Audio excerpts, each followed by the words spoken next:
Hello दोस्तों।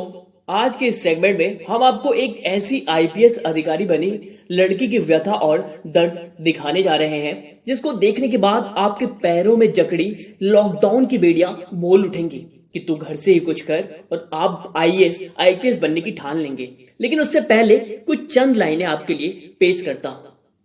ताल्लुक कौन रखता है किसी नाकाम से, लेकिन ताल्लुक कौन रखता है किसी नाकाम से, लेकिन मिले जो कामयाबी सारे रिश्ते बोल पड़ते हैं साहब। मेरी खूबी पे रहते हैं यहाँ अहले जमा खामोश, मेरे ऐबों पे चर्चा हो तो गोंगे भी बोल पड़ते हैं। जी हाँ, ये दास्ता है आईपीएस बनी लड़की की। छत्तीसगढ़ के रायपुर में यही कोई शाम होने वाली थी। पायल शर्मा अपने दो छोटे भाइयों के साथ पिकनिक पर जाने की तैयारी में लगी थी। दरअसल पायल, जिसने अभी अभी ग्रेजुएशन पूरा किया था और आगे की यूपीएससी की तैयारी के लिए दिल्ली जाने से पहले अपने पापा और छोटे भाइयों के साथ 2 दिन के टूर पर कहीं जाने वाली थी, लेकिन शायद ईश्वर को यह मंजूर नहीं था कि तभी घर के फोन की घंटी बजती है और फोन उठाने पर उधर से आवाज आती है कि हम सिटी हॉस्पिटल से बोल रहे हैं, धनंजय जी पर किसी ने जानलेवा हमला किया है, आप लोग फौरन हॉस्पिटल आ जाएं। इतना ही सुनते पायल की मम्मी घबरा जाती है और पूरा परिवार हॉस्पिटल पहुंच जाता है। दरअसल धनंजय शर्मा, जो पायल के पिता थे, वे पेशे से वकील थे और बेटे और बेटी में कोई फर्क नहीं करते थे और उनकी दिली इच्छा थी कि पायल भारतीय प्रशासनिक सेवा यानी कि आईएएस बनकर उनका नाम रोशन करे। तभी डॉक्टरों की कुछ टीम पायल और मां के पास आकर कहते हैं कि शर्मा जी की हालत बहुत ही क्रिटिकल है और शायद अब हम उन्हें नहीं बचा पाएंगे। डॉक्टर्स ये भी बताते हैं कि उनके पास शहर के नामी नेताओं के फोन आ रहे हैं कि शर्मा को बचाया तो वे उन्हें जिले में नहीं रहने देंगे। दरअसल पायल के पिता शहर के नामी वकील थे और एक महत्वपूर्ण केस को वो हैंडल कर रहे थे, जो कि इसी शहर के एक बड़े नेता के बेटे के खिलाफ था। यूं कहें कि पायल के पिता एक बड़े नेता के बेटे को सलाखों के पीछे भेजने के लिए केस लड़ रहे थे और जब परिवार को यह मालूम पड़ा कि यह हमला उस नेता द्वारा ही कराया गया है तो पायल झट से अपने चाचा के साथ पुलिस में एफआईआर दर्ज कराने पहुंचती है। लेकिन पुलिस छानबीन का हवाला देते हुए रपट यानी कि एफआईआर दर्ज नहीं करती कि तभी पायल को पता चलता है कि उसके पिता अब इस दुनिया में नहीं रहे। ये बात सुनते ही पायल की जिंदगी खत्म सी हो जाती है। पूरे परिवार पर अचानक दुख के बादल मंडरा जाते हैं और पायल, जो कि आईएएस की तैयारी के लिए दिल्ली जाने वाली थी, उसका रो रो कर बुरा हाल था। अभी 6 घंटे पहले जो पायल पापा के इंतजार में भाइयों के साथ टूर पर जाने की पैकिंग कर रही थी, वो पापा की बातों को सोच सोच कर तड़प कर रोई जा रही थी। पायल के पिता पायल को बेटे से भी ज्यादा लाड प्यार करते थे और पायल को आईएएस बनता देखना चाहते थे। पायल बार बार पापा के वो शब्द याद कर रोती रही जब अंतिम बार उसके पिता ने उससे कहा था कि बेटी, मैं घर आज जल्दी आ जाऊंगा क्योंकि इस टूर के बाद मेरे जान के टुकड़े को आईएएस की तैयारी के लिए दिल्ली जो जाना है। इन सब के बीच पुलिस नेताजी के इशारों पर पायल के पिता का अंतिम बयान भी दर्ज नहीं करती। अब घर वालों का बुरा हाल था। परिवार में किसी को कुछ समझ में नहीं आ रहा था कि वो क्या करे। जो वकील सबको इंसाफ दिलाता था, उसके खुद के इंसाफ की जब बारी आई तो पुलिस केस शुरू करने तक को तैयार नहीं थी। इसी बीच पायल को पता चला कि शहर में नए पुलिस कप्तान यानी कि एसपी की पोस्टिंग हुई है और इस बार रायपुर एसपी के तौर पर आरती कुमारी ने चार्ज संभाला है। इतना ही सुनते पायल अगली सुबह अपने पापा के मुद्दे को लेकर पुलिस अधीक्षक के ऑफिस में अपनी नई एसपी से मिलने पहुंचती है। पायल पहली बार किसी महिला एसपी को वर्दी में देखती है और पापा को याद कर उसकी आंखों में आंसू आ जाते हैं।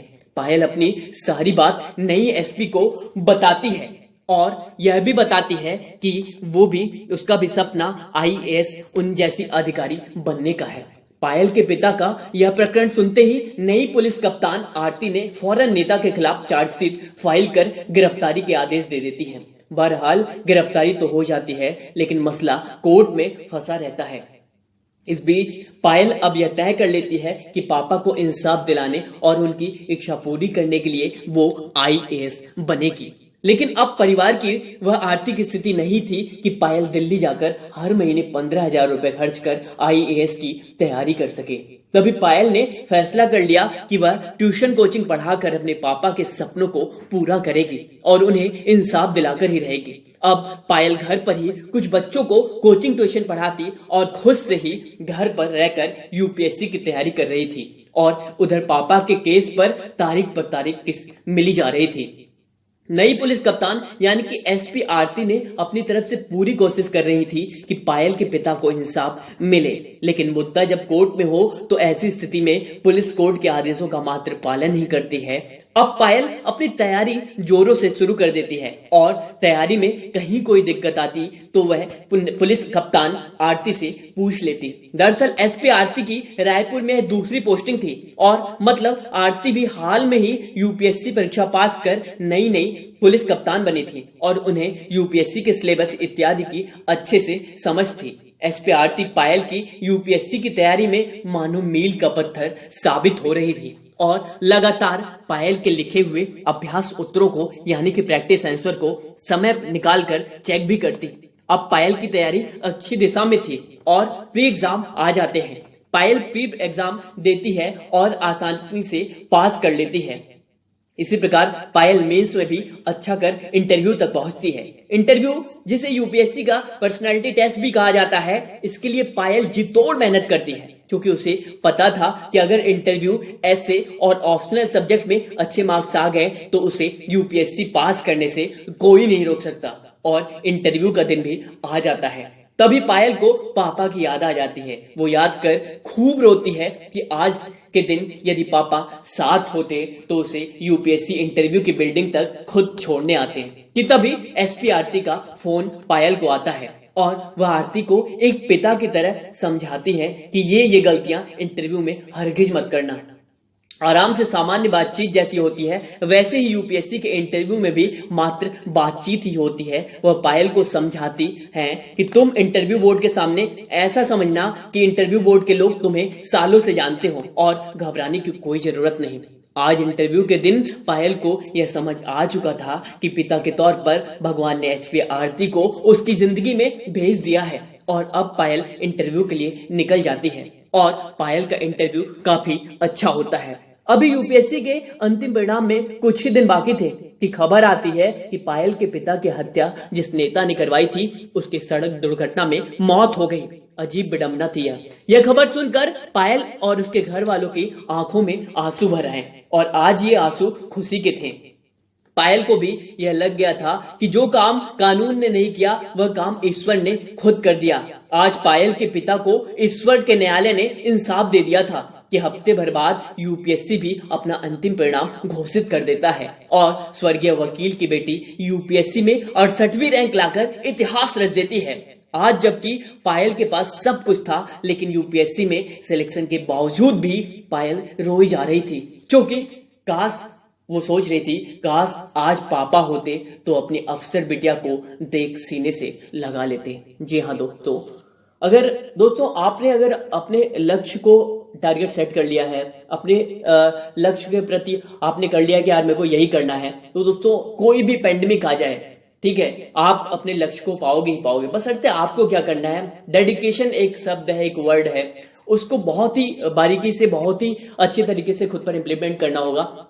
मुझे उम्मीद है कि इस वीडियो से आपने पायल की जिंदगी से बहुत कुछ सीखा होगा और दोस्तों इस वीडियो को अधिक से अधिक लोगों तक पहुंचाएं और इस वीडियो को इतना शेयर करें कि हर पायल के मोबाइल तक आज ये वीडियो पहुंचनी चाहिए। ठीक है, फेसबुक के माध्यम से, व्हाट्सएप के माध्यम से, टेलीग्राम के माध्यम से, जो भी सोशल मीडिया के प्लेटफॉर्म है, आज आपसे एक रिक्वेस्ट है कि इस वीडियो को अधिक से अधिक शेयर करें और आज से अपनी पढ़ाई में लग जाए। मुझे पूरी उम्मीद है, मैं दावे के साथ कह सकता हूं, यदि आप यूपीएससी के सिलेबस को बारीकी से पढ़ते हैं, उसके द्वारा लिखे हुए एक एक शब्द पर अमल करते हैं, तो आज नहीं तो कल आपको यूपीएससी पास करने से कोई नहीं रोक सकता। आपने आप क्या करना है, यूपीएससी के सिलेबस को पढ़ो, एनसीईआरटी की किताबों को उठाओ, उसको पढ़ने के बाद रेफरेंस बुक को पढ़ो, लगातार मॉक टेस्ट करो। ये 3-4 स्टेप्स हैं जो आप अगर कर लेते हो तो आपको यूपीएससी पास करने से कोई नहीं रोक सकता।